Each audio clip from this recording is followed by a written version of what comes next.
Thank you, everyone, for coming, and we appreciate you being here with us today. I also want to thank the kitchen staff for providing the meal. If we can give them more. I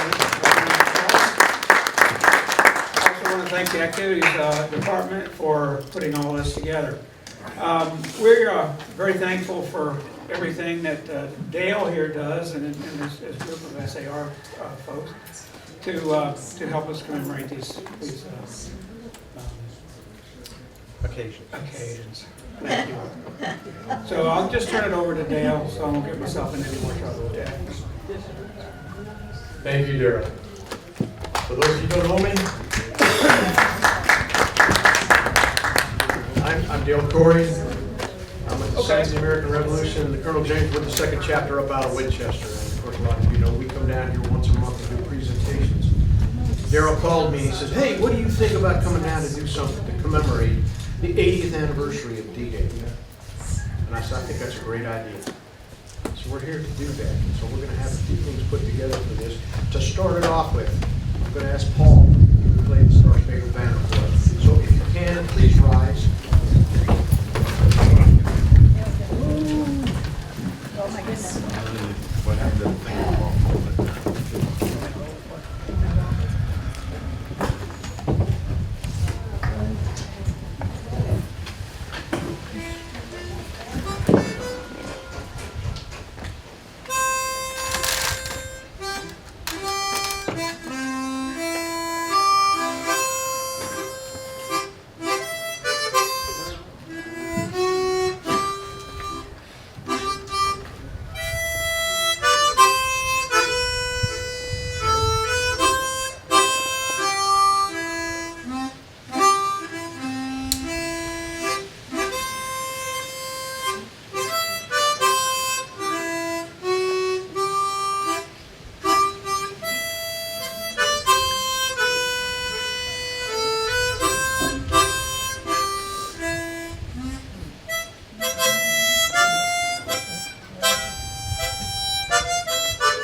Thank you, Paul.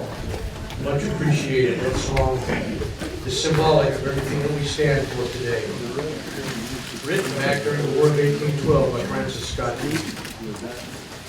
To get us where we were to get to D-Day, we're going to go back a little bit and start. What happened to us to become a country? Our patriots, our ancestors, are the four of us here and some of you out there, decided they were going to declare their independence from Great Britain. So for 250 years almost, next year will be 250. Thank you. We started. 26. No, in 2025 is 250 years since the revolution started. April 2025 was when Lexington and Concord occurred. It was the next year that the adoption of the Declaration of Independence when we declared ourselves an independent country. But the Declaration was a year after the conflict had started, because we always wanted to stay British citizens at that time. But we're going to move on real quickly from that because we don't have time to dwell on that, because what we're going to do is kind of dwell on D-Day a little bit as we get there. First thing I'm going to ask, though, is that Joan would like to come up and talk a little bit about women that have served in the military since that time. So, we'll let her tell us about it just a tad bit. Thanks, Dale. Do I really need a microphone? Yes. Okay. I joined Army ROTC in 1974, a year after the draft of Vietnam ended, and it was the first year that the Army opened up the program to women. It wasn't the first year that women served in the Army. It was the first year they got to compete equally with the men. So women in military service to America goes back to the Revolution, where they would often join their husbands on the battlefield because they were cooks and cleaners, and of course the famous Molly Pitcher, who took over firing the cannon when her husband fell. Congress, I can't remember her real name, Molly Pitcher is just a euphemism, but Congress did give her half of a private's pension at the end of the war, because it was half a pension because she was only a woman. But there have been women serving Revolutionary War, Civil War, First World War, Second World War, Korea, Vietnam. So we owe a debt of gratitude to them as well as to the men that helped form this nation. And I want to point out Jean, who was British, fought World War II in Belgium. Yes, so there were women on the battle lines even then. So that's all I wanted to say there. Very good. Thank you. That is important for us to take note of that. Too often, the women got forgotten. But now they're being remembered. And she spoke of Molly Pitcher, but you know, we found that back in the Revolutionary War days, there were numerous women and girls, teenage girls, who provided contributions to the success of the Rev War. Very much worth looking into. And in fact, when you look at the causes of the Rev War, one of them was the tea tax. So we had the Boston Tea Party. But you realize down in Edenton, North Carolina, they had a tea party that was women only. It started with this revolution to get us to where we are today. Since then, that was the first political one where the women were all by themselves.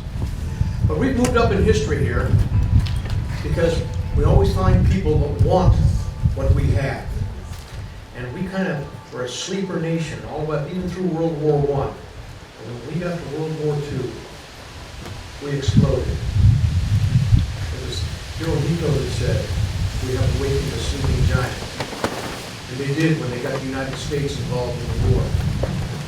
The big problem we had, the German army was an awesome army. It was probably the strongest, toughest army in the world at that time, and the most advanced. They had all kinds of equipment and stuff that they were working on. And they started to take over Europe, because they wanted Europe. It was going to be their fortress. And they built the wall, the Atlantic Wall, went down along there. But we had to get over there somehow to get into France. And that's where D-Day came from. We've been fighting along in this war. You know, the English started in 1939. We got in 41. Most of the stuff we've been doing now is the Air Force going in and doing a lot of bombing and stuff. But it's been determined we have to cross the English Channel. And we have to go over there and put our feet on the soil. Now the question is, how do you do that? Because the German army was strong, powerful, had some of the best German, some of the best generals in the world working for them, right there. Our job is to figure out a way to do that. Well, our guys got a little bit sneaky and conniving, as a matter of fact. They decided we're going to go over there to France. Everybody knew we were going to do it. Even the Germans knew. They had a great spy system. Their espionage was well ingrained in England. One of the things they did, we put a ghost army up there on the north side of England up there. And they were watching this ghost army, which, by the way, was led by General George Patton. And everybody thought this army was there. They had blown up balloons that were in the shapes of tanks. So everybody coming over from the air would say, oh my gosh, they're doing training up here. And they thought that's where they was going to come. Because for one thing, that was the closest place to go. Cross the counter, cross the channel up there, it'll be easy. And they said, we're going to set up the fences all up and down the coast, but this is what we really want to do. So that's where he put his, on the Pas-de-Calais, is where he set up all of his defenses, put his strongest regiments up there. Because for those of us that really stood that, you hold for me, please, son. Thank you. The thing about Hitler, who was a corporal during World War I, he thought he was the world's greatest military tactician. He knew everything about everything, even though he had these great generals. So he decided, yep, that's where we're going to go. Along came General Eisenhower, and he said, we're going to put up an invasion force. We'll go in front. Hitler's over there, come on, bring it on. And they put Ronald in charge of doing this Atlantic Wall. So Ronald set up a lot of tough defenses. And they set up defenses down at Normandy, but they did say, we're not going to keep up the regiments there that we want to, because we know they're not coming there. set up a lot of things, messages over there saying, yeah, we're not gonna go there. So on the 4th of June, everybody starts getting ready to go. Let me see one of the papers there. I'm looking for a specific paper, maybe I put it back in here, let me see. What I've got is, that's the next one. This is the general order. Dwight Eisenhower read to all of those men. And Frank might even remember this. Soldiers, sailors, and airmen of the Allied Expeditionary Force, you are about to embark upon the great crusade towards which we have striven these many months. The eyes of the world are upon you. The hopes and prayers of liberty-loving people everywhere march with you. In company with our brave allies and brothers in arms on the other fronts, you will bring about the destruction of the German war machine, the elimination of Nazi tyranny over the oppressed peoples of Europe, and security for ourselves in a free world. Your task will not be an easy one. Your enemy is well trained, well equipped, and battle hardened. He will fight savagely. This is the year 1944. Much has happened since the Nazi triumphs of 1940-41. The United Nations have inflicted upon the Germans great defeats in open battle, man to man. Our air offensive has seriously reduced their strength in the air and their capacity to wage war on the ground.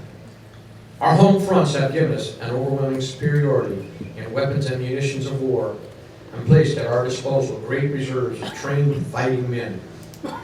The tide has turned. The free men of the world are marching together to victory. I have full confidence in your courage, devotion to duty, and skill in battle. We will accept nothing less than full victory. Good luck, and let us beseech the blessing of Almighty God on this great and notable undertaking. Dwight David Eisenhower. That was his send-off for this. With this, I'm going to have Alan come up here and read a little bit for you.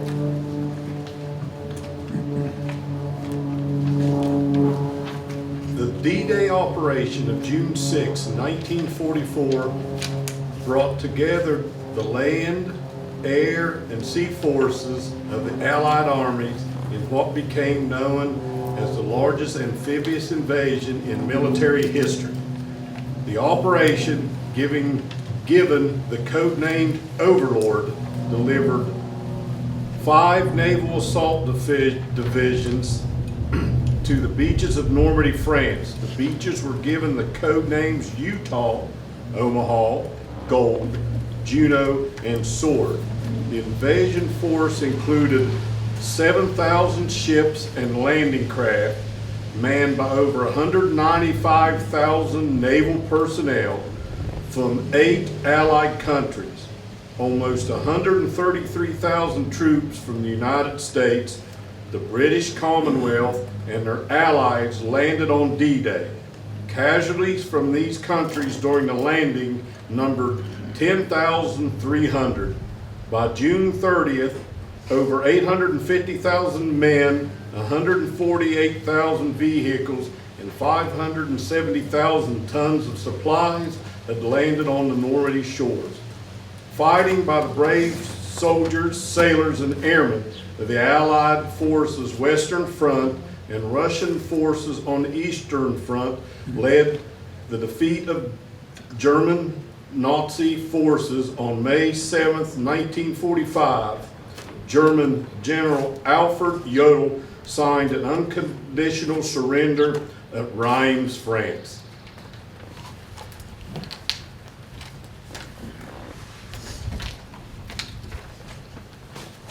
Okay, in May 1944, the Allies were prepared to conduct the invasion of Europe. They had selected the beaches of Normandy, cross-channel invasion of northern France, codenamed Overlord. General Dwight D. Eisenhower was supreme commander of the operation that ultimately involved the coordinated efforts of 12 nations. There, the Allies would have the element of surprise. The German High Command expected the attack to come from Pas-de-Calais, region north of the river Seine, where the English Channel is narrowest.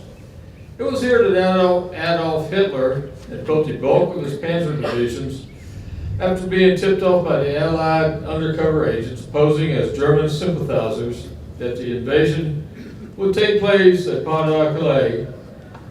If the Germans knew where and when the Allies were coming, they would have hurled them back into the sea with the 55 divisions they had in France. The invaders would have been on offensive with a 10-to-1 manpower ratio against them. The challenges of mounting a successful landing were daunting.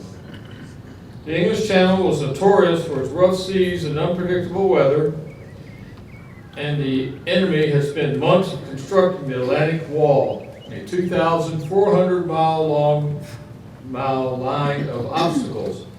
This defensive wall comprised of 6.5 million mines, thousands of concrete bunkers and pillboxes containing heavy and fast-firing artillery, tens of thousands of tank ditches, and other formidable beach obstructions. And the German army would be dug in on the cliffs overlooking the American land, the beaches.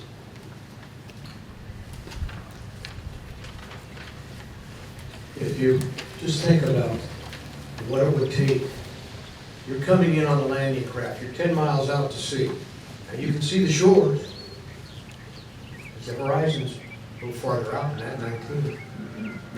You look up there and there's these cliffs, and you know there's a German army there waiting for you. And you know there's obstacles up there. They put things down in the water so the boats couldn't come in closer. That's why they had to let them out that far off out there, because the big ships couldn't come in because of what they had. You know that there's all kinds of people up there with machine guns and other weapons of war. There's pillboxes. They got hand grenades. They got some top flight troops, even though the best ones were a little farther north.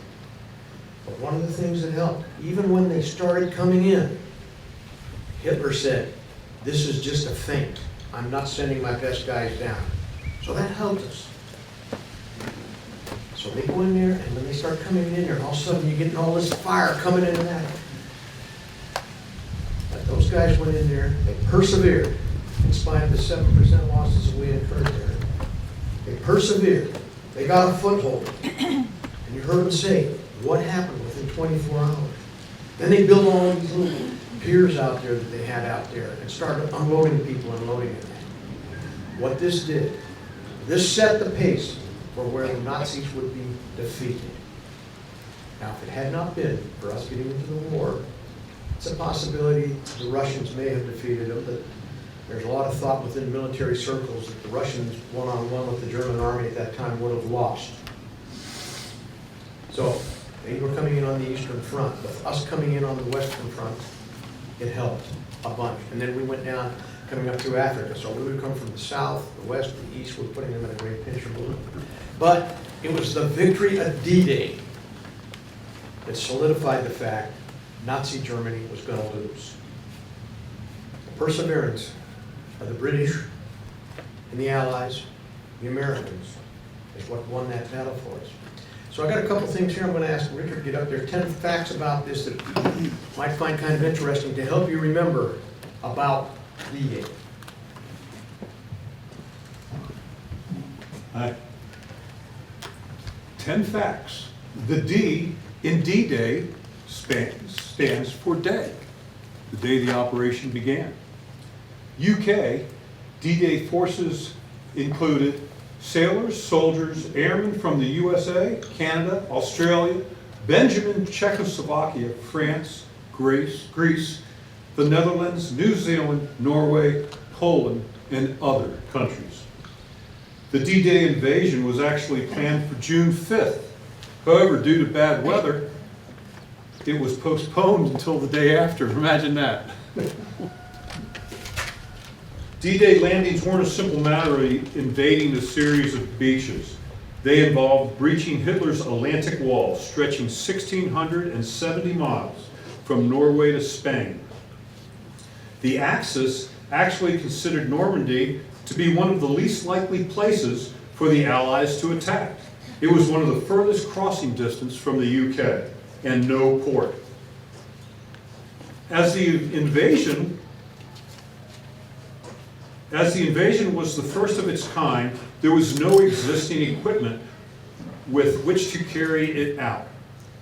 Mulberry harbors invented, as were the landing crafts with ramp that dropped down into the sea, so troops didn't have to scramble over the side to get out. The jump-off point for the attack was on the south coast of England, and the bottom half of the country was transformed into one large army camp in preparation. Civilian and diplomatic travel was restricted, and journalists were constantly monitored. Over 2 million troops were in England for preparation. It was impossible to hide the coming attack from the German intelligence. The Allies therefore ran operations to confuse them on when, where it would take place. They leaked fake plans, set up fake camps, and sent fake coded messages, radio messages. On the morning of June 6th, the Allied forces bombed Calais to give the illusion they were readying for an attack. The French resistance then cut telephone lines to stop news of the invasion reaching the German high command. German intelligence wasn't sure whether the attack was real, even as it was taking place. The first part of the invasion was conducted by air.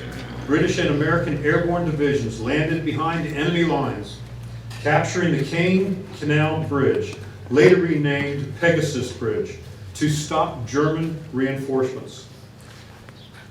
Listening on the radio, on a secret radio, Anne Frank recounts, there was great commotion in the secret annex.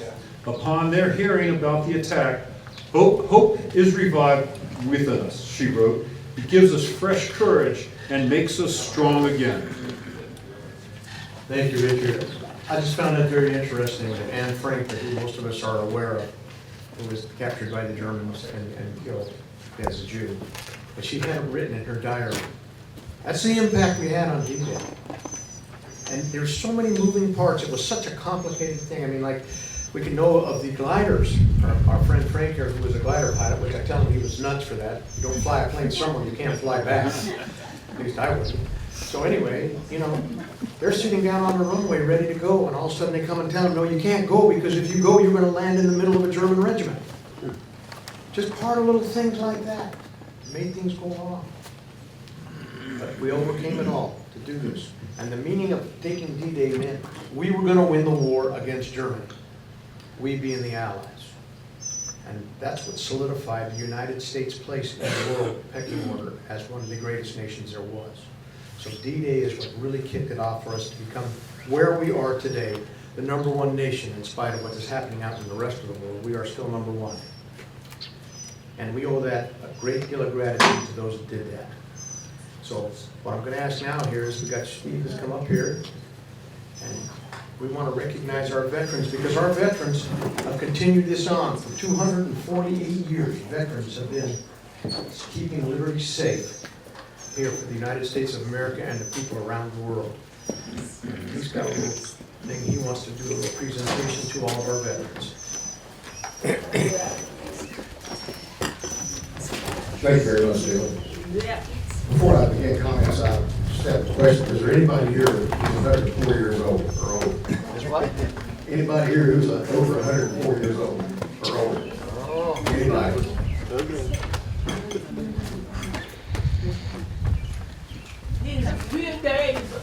I believe we have one, 104 years old. Yep. Mr. Brandon. How about him for you?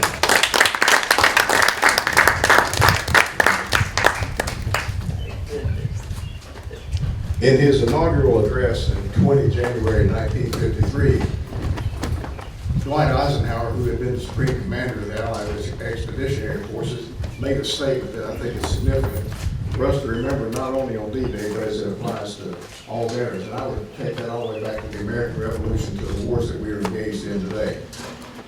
And in that inaugural address, one of the statements he made was that the care of freedom is not long entrusted to the weak or the timid. And that certainly has been true throughout the ages, throughout our company's history, our country's history rather. As men and women have been quick to answer the call when our nation was threatened. I think that's very significant, and it does include men and women, because in the veterans group here today, we have both, represented men and females. Patriotism is not confined to a gender. The love of this country is not confined to a gender. We are here, my wife and I, Bonnie and I are here to, at the invitation of Daryl, Vicki, and Aaron, and we're glad to be here today. It's a privilege.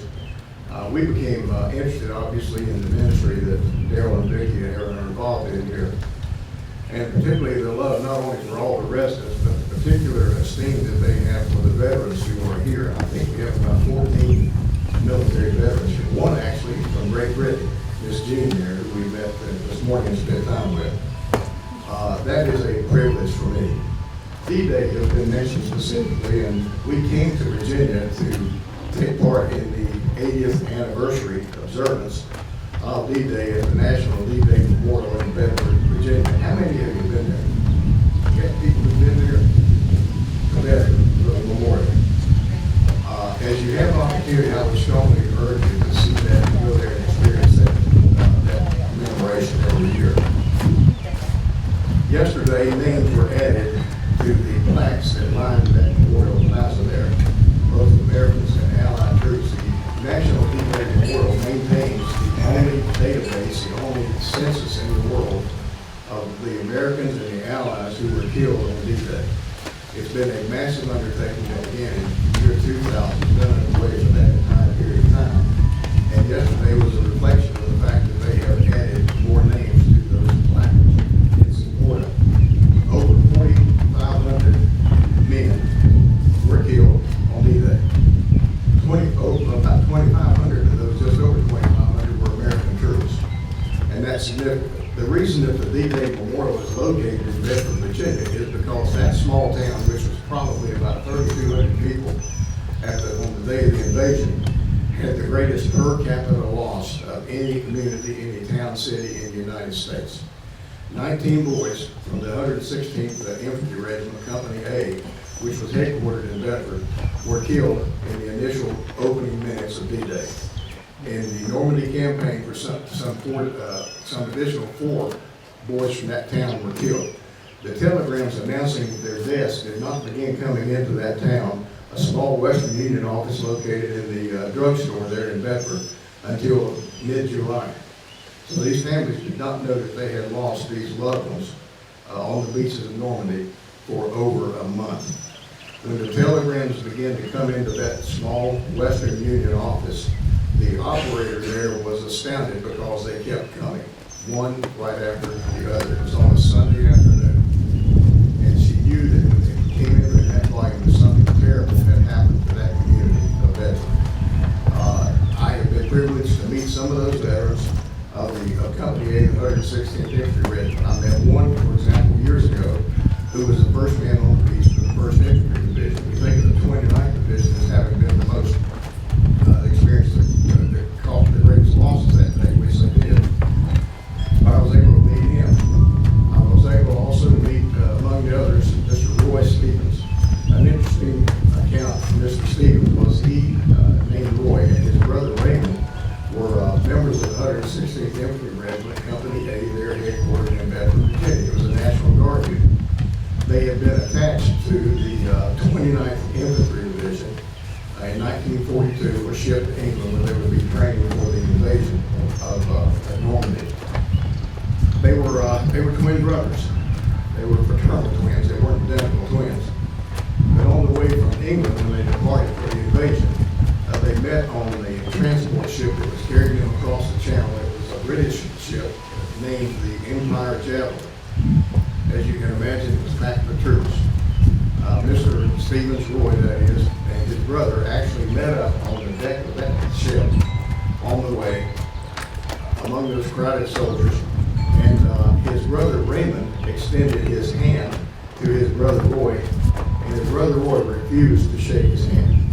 He said, because we're going to shake hands when we meet in the town square, the first town that we liberate. Mr. Stevens, on the way in, his landing craft was struck by a shell, and it was swamped.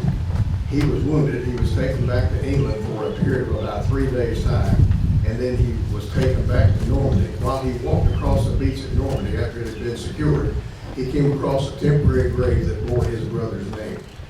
His comment to me was he always regretted that he never took time to shake his brother's hand.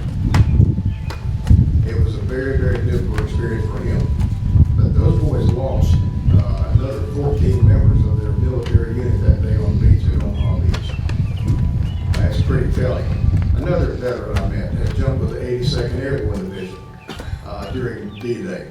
Tom Blakey was his name. He served as a volunteer with the National D-Day, or at that time D-Day Museum, but it's since become the National World War II Museum in New Orleans, Louisiana. Another amazing facility. I bring these up because they are real accounts. They are local boys. They came from farms. They came from industry, local industry. Simple boys who answered the call. As I mentioned Eisenhower's statement in his inaugural address in 1953, that history does not long entrust the care of freedom to the weak or the timid. That was true then, it is true today as well. I owe a special debt to all of you, and what I've tried to communicate to the veterans who preceded me is to give them thanks for what they left for me. It's an unspeakable gift. I believe in God. I have a strong belief and faith in the Lord Jesus Christ. But I believe God, as our Creator, has throughout the ages, throughout the years, has enabled this country and other countries too, who believe in the freedoms that He Himself gave to us. He has raised up men and women who are willing to defend those freedoms. And we have been victorious in most of those. Some have been somewhat inconclusive, but there's no doubt that the boys of D-Day and the boys who fought World War II and have served faithfully in Korea, in Vietnam, and numerous other places, particularly in recent past in the Middle East, have been faithful to uphold the principle of freedom. And it has been costly. I lost friends. I served with the 1st Air Cavalry Division in Vietnam, 1971-72. A number of boys from my hometown, one right across the street, was killed during the war, age 18. The oldest of my friends who was killed was age 22. But they all answered the call. They were all faithful to the service in which they had been called. I think we owe a debt of honor, a debt of gratitude to them for what they have done, for what they have given to us. And can we do anything less than to bear the cost of freedom today? I have tried to teach my children, grown families of their own now, that the war to defend freedom is not won only by force of arms. It is won also at the ballot box. And who we select as those who would lead our country and who would serve the Commander-in-Chief. The Commander-in-Chief of this country needs tremendous wisdom, because we find ourselves in complex, non-linear wars. They're very, very difficult to fight, requiring immense amounts of intelligence to be able to succeed in that. But that notwithstanding, there are still, don't be disheartened, there are still men and women who are willing to answer the call, who are being raised up, and who are willing to make the ultimate sacrifice if that is called on, to protect, defend, and preserve the freedoms that we enjoy. So I have a personal appreciation for each of you who have served in the uniform of the United States of America. I was able to spend 29 years, 7 months, and 4 days in the military. And I count all of it to be a blessing. My interest in military and service came about at an early age, probably 1956, 57. I was a youngster then, about 9 or 10 years old. But I had a great interest in the military, coming from a family who had served in World War II. And sustained that, and I believe to this day that God gives each of us, sensitizes us even at an early age, a certain perspective on the guidance that He would provide for our lives. Where is it that you would have me to serve? What is it you would have me to do? Sometimes I believe that takes a military course. And I thank God, for example, that I was able to fulfill that and thank God that men and women were faithful long before me to fulfill that same calling in their lives. So veterans, I salute you. I appreciate everything that you have done to stand tall for freedom and to do that unashamedly and with courage and without any timidity whatsoever. So I appreciate that very much.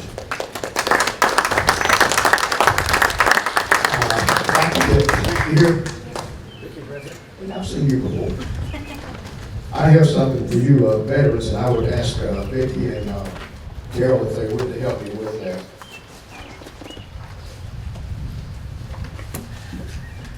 And you veterans will know what these are, okay? We call the names. Mr. Jerry Esco.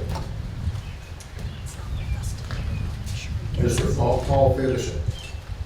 Did I get that right? Mr. Earl Kite. Mr. Ron Lang. Mr. John Lanier. Mr. Ronald Parsons. Ronald Parsons. Mr. Walter Pastelot. Okay. Mr. Frank Brandon. Now there's something unusual in here because Mr. Brandon served in two branches of the service. The United States Army Air Forces, and then they converted to the United States Air Force in 1947. So he stayed with it. So God bless you, and there's a little something extra in there for you. One of them actually is a shoulder patch, original shoulder patch for the glider infantry pilots from World War II that has never been issued. Wow, that's great. Mr. Bruce Preston. Mr. George Rudder, who I met earlier today.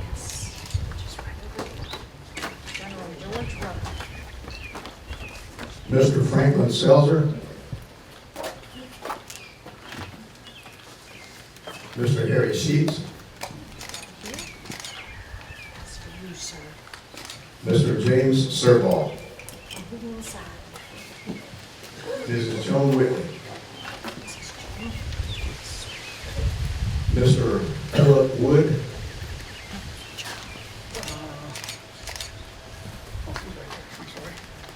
And then for our World War II ally, Miss Jean, you cannot find a British Army challenge coin anywhere. So what I have from Miss Jean is a book written by Michael Korda, large print, titled With Wings Like Eagles, and it has to do with the fighter pilots who fought and won the Battle of Britain. Are you, Miss Jean?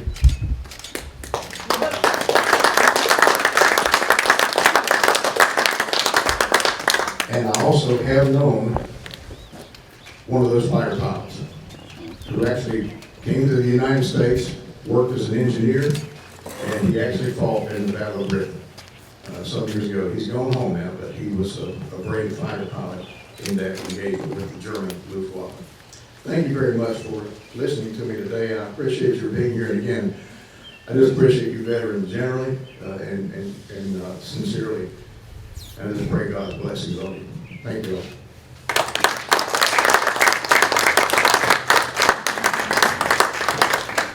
Thank you, Steve. That was much appreciated. We do all our veterans, we can never stand up, but I did find one thing. What happened, what would have happened had that invasion failed? Dwight Eisenhower thought about that. And he wrote a message that was to be sent out to people if it failed. My decision to attack at this time and place was based on the best information available. The troops, the air and the Navy did all that bravery and devotion to duty could do. If any blame or fault attaches to the attempt, it is mine alone. And that sums up Dwight Eisenhower. He knew what he was doing was heart-wrenching. He knew he was sending thousands of people to their death. Ma'am.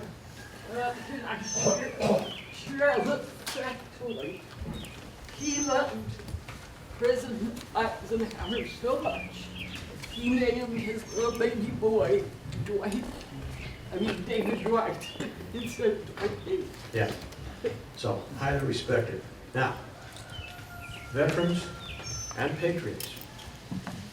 We live in this great country because of the veterans. They're always here. And that comes down to what we have, America.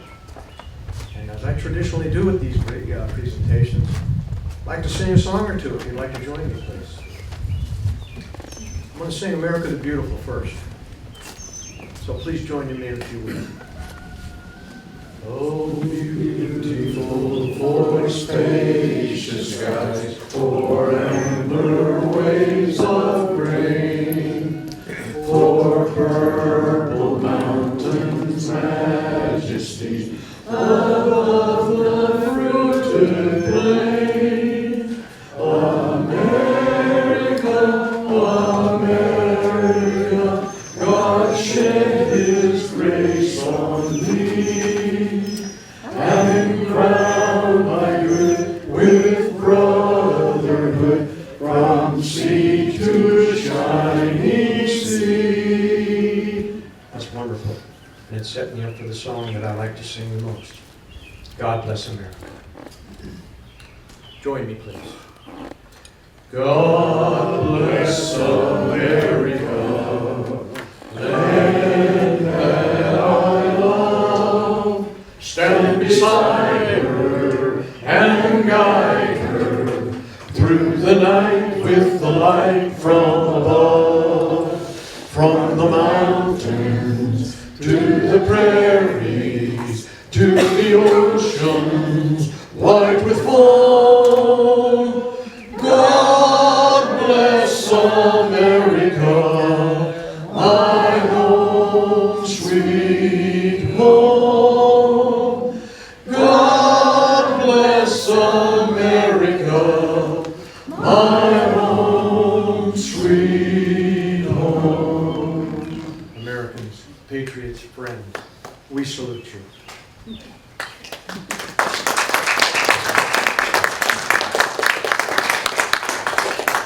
Thank you very much for having us out. Let us come here. I want to come around and shake everybody's hand because I'm so grateful that you all are willing to let me come out, speak up a little bit, mouth off a little bit. We used to hire German prisoners during World War II to work on farms. Yes, sir. I know that happened. They liked it.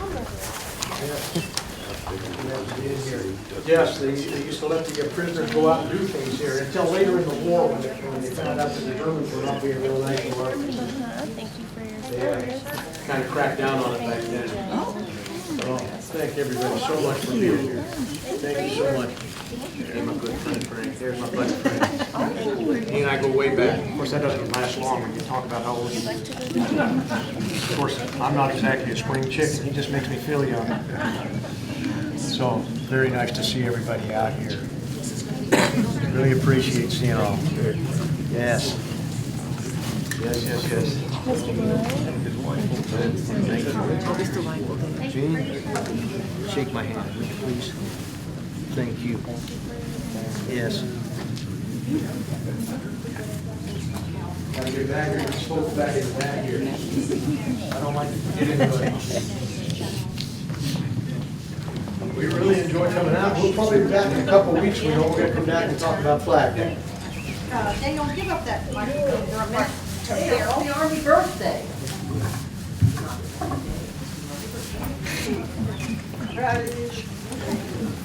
He's coming back up. He's going to chat with you just a minute. He wants to interview Mr. Brandon, the Royal Examiner, the newspaper locally, Mike McLean. He wants to interview you. And Devin, would you come and help him? Sure. Okay. Yes. Yes, I did. Oh, not today. Another day this early next week or tomorrow. No, not tomorrow, Saturday. Next week. That's a yes. I'm taking that as a yes. It's a yes.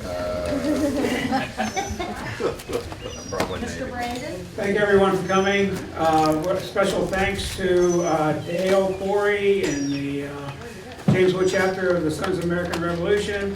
We thank you also, Joan Brew, and also Steve McLean, who made the trip up, and Bonnie for coming up here from North Carolina. And the Royal Examiner. And the Royal Examiner, yes, and thank you very much. We are very grateful to the Royal Examiner